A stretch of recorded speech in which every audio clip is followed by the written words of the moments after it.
اللہ تعالیٰ نے ان کی حقانیت، ان کی صداقت کے لیے حضرت سید محمد جیون پوری ابن سید عبداللہ و بی بی آمنہ علیہ السلام کی مہدیت معودہ کی حقانیت کے معجزے مہدی علیہ السلام کی پوری حیات طیبہ میں ڈگر ڈگر پر، بات بات پر، جگہ جگہ پر ثابت کر دیا. لیکن مہدی علیہ السلام نے اس کے باوجود اپنے وصال مبارک کے بعد جو بڑا معجزہ بیان فرمایا تھا وہ بھی پورا ہو گیا.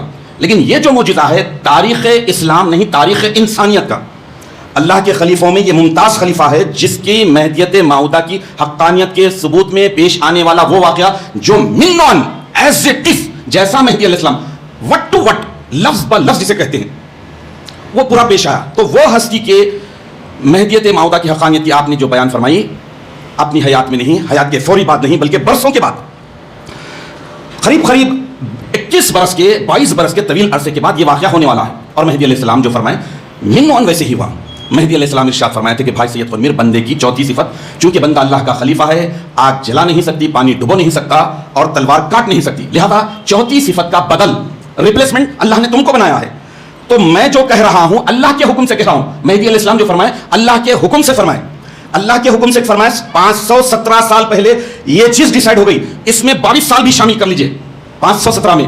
تو اب اس حساب سے مہدی علیہ السلام جب 550 سال پہلے جب فرما دیے تھے کہ بھائی سید خرمیر، جب پہلے دن جنگ ہوگی فتح تمہاری ہوگی، اگر تمہارے مقابل میں، تمہارے اگینسٹ میں پوری دنیا بھی آ جائے، اور دوسرے دن تمہاری شہادت ہوگی، سر جدا ہوگا، تن جدا ہوگا، پوست جدا ہوگا، 3 جگہ دفن ہوگا. اب یہاں پر دعویٰ ہے، مہدی علیہ السلام جو فرمانا دعویٰ کہ بھائی سید خرمیر، بندے نے جو کچھ کہا ہے اللہ کے حکم سے کہا ہے، اگر ایسا ہو، میں جیسا بتا رہا ہوں، جیسے ڈیٹیل دیا ہوں، اگر ایسا ہو تو سمجھنا بندہ یعنی سید محمد جیون پوری ابن سید عبداللہ کی ذات مہدی موعود ہے. وہ مہدی جس کا اللہ نے اپنے کلام پاک میں اشارات کے ذریعے اور رسول اللہ نے اپنی متواتر المعنی احادیث میں، بلک احادیث میں وعدہ کیا تھا، وہ مہدی ہو. اگر ایسا نہ ہو، اگر ایسا نہ ہو تو سمجھنا بندہ مہدی موعود نہیں، جو کچھ بھی کہا اپنے دل سے کہہ دیا، اپنی نفس کی طرف سے کہہ دیا. یہ دنیا کے سامنے بہت بڑا چیلنج.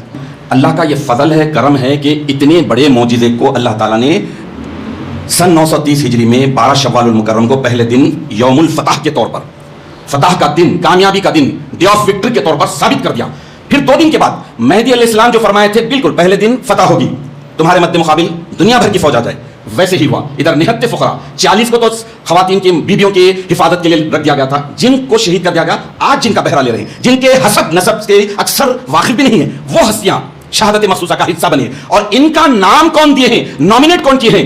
دیکھیے ایک چیز ہوتی ہے اب ہو رہی ہے، چلو تم جاؤ، تم لڑو اور شہید ہو کے آؤ، یہ بولنا الگ بات ہے. لیکن یہ ہستیاں شہید ہونے والی ہیں، ان کی لسٹ پہلے جاری ہو گئی.